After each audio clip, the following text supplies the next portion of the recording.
One lazy summer day, 2-year-old Mariah Salomon reached out to pet the family dog, as she had hundreds of times before. But this time, something went terribly wrong. My name is Veronica. My daughter, Mariah, was attacked by a dog 2 years ago. He never gave us a reason to think twice about her being around him. And I seen the way he looked at her. It was a weird way that I felt a little uncomfortable.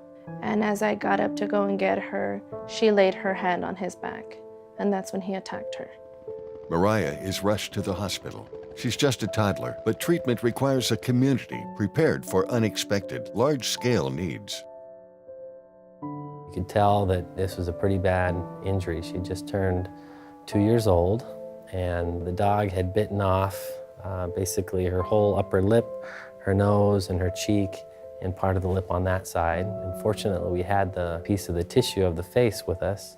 This amount of tissue to be repaired would require that we would repair the blood vessels.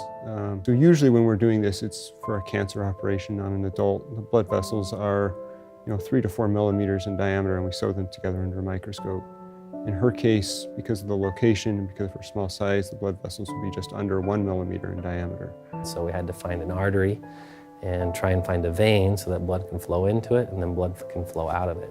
So the first thing we did was we hooked up the arteries so that blood would flow into the face, and then it looked like it was flowing and that she had good perfusion to the face. We looked and looked and we couldn't find a vein to try and get the veins to go together. And without blood flowing out of it, the tissue would eventually die. So then we had to rely on one of the oldest treatments in medicine. We had to use leeches on that part of her face in order to draw the blood out.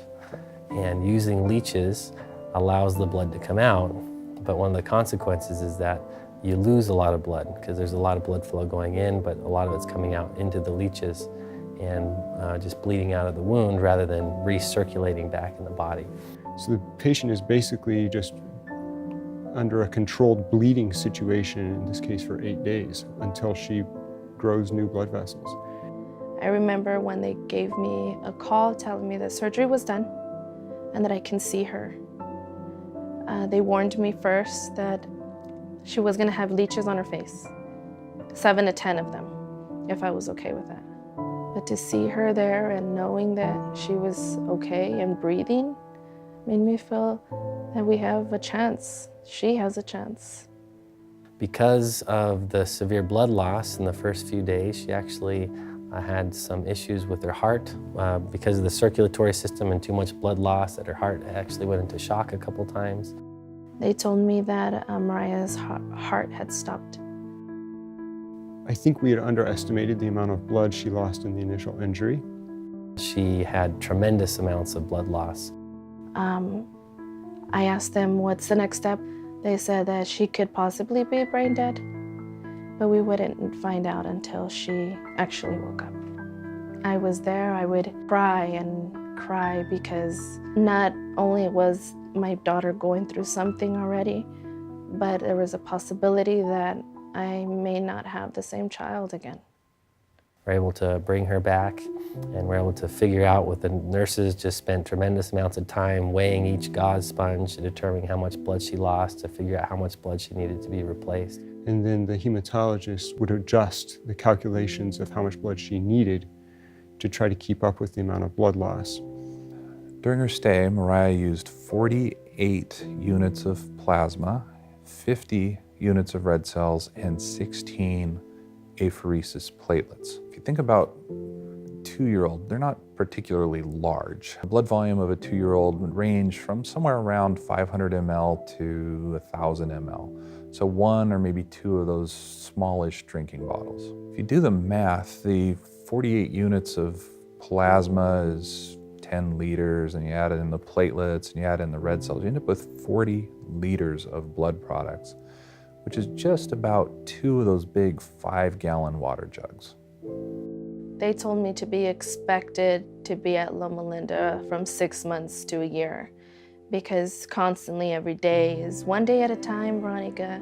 We're not out of the woods. We just take it as we're going from today, not from tomorrow, not 2 weeks from now, 6 months from now, a year from now. It's what's going on today is what we are more worried about. And 3 weeks later, Her total time in the hospital was about 3 weeks. Her time getting some level of blood product transfusion was the first 8 days. I get those words. Congratulations, Veronica and Mariah. You are now out of the woods. You get to go home.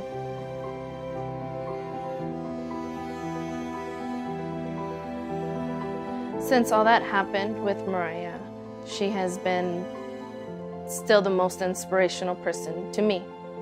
Once she gets comfortable around you, she's very helpful. She's polite. She likes to be around whatever is going on. And overall, she's still very positive in life. It's all about, but let's do this because this is what happens.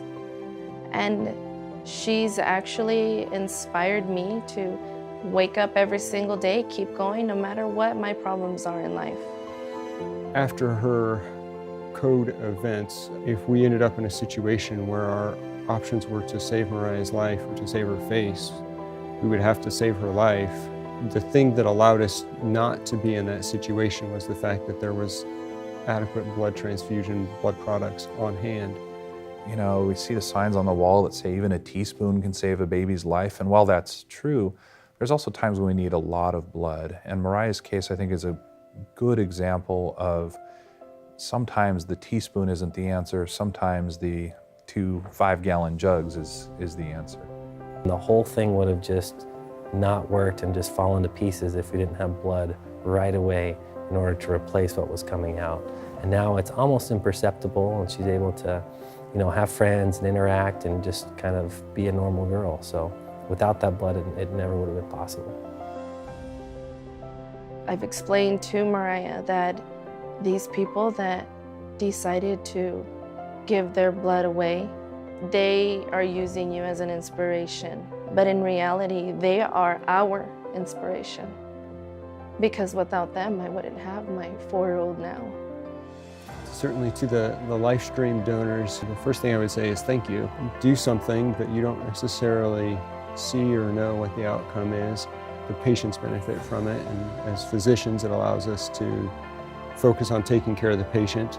In addition to being the medical director of the transfusion service, I am also a dedicated LifeStream donor because I believe in what we do in the transfusion service. We can't do so much what we do in medicine if we don't have blood products available. I really say that modern medicine wouldn't look the same without blood availability.